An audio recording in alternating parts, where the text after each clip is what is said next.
The Double, a Petersburg poem by Fyodor Dostoevsky, translated by Constance Garnett.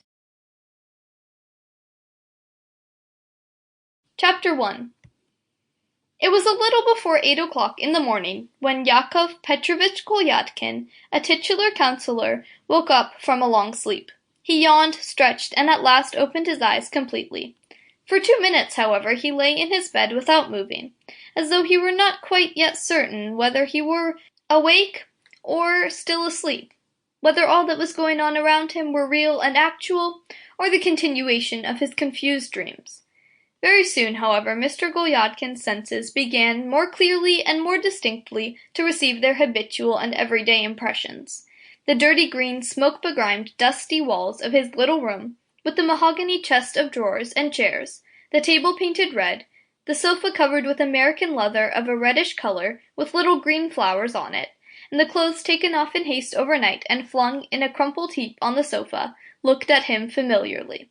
At last the damp autumn day, muggy and dirty, peeped into the room through the dingy window-pane, with such a hostile, sour grimace that Mr. Golyadkin could not possibly doubt that he was not in the land of Nod, but in the city of Petersburg, in his own flat on the 4th story of a huge block of buildings in Shestilovokny Street. When he had made this important discovery, Mr. Golyadkin nervously closed his eyes, as though regretting his dream and wanting to go back to it for a moment. But a minute later, he leapt out of his bed at one bound, probably all at once grasping the idea about which his scattered and wandering thoughts had been revolving. From his bed he ran straight to the little round looking-glass that stood on his chest of drawers. Though the sleepy, short-sighted countenance and rather bald head reflected in the looking-glass were of such an insignificant type that at first sight they would certainly not have attracted particular attention in anyone, yet the owner of the countenance was satisfied with all that he saw in the looking-glass.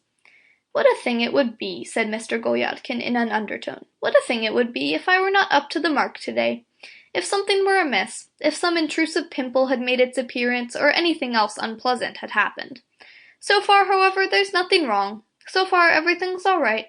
Greatly relieved that everything was all right, Mr. Golyadkin put the looking-glass back in its place, and, although he had nothing on his feet and was still in the attire in which he was accustomed to go to bed, he ran to the little window and with great interest began looking for something in the courtyard, upon which the windows of his flat looked out. Apparently what he was looking for in the yard quite satisfied him too. His face beamed with a self-satisfied smile. Then, after first peeping, however, behind the partition into his valet Petrushka's little room, and making Sample complete. Ready to continue?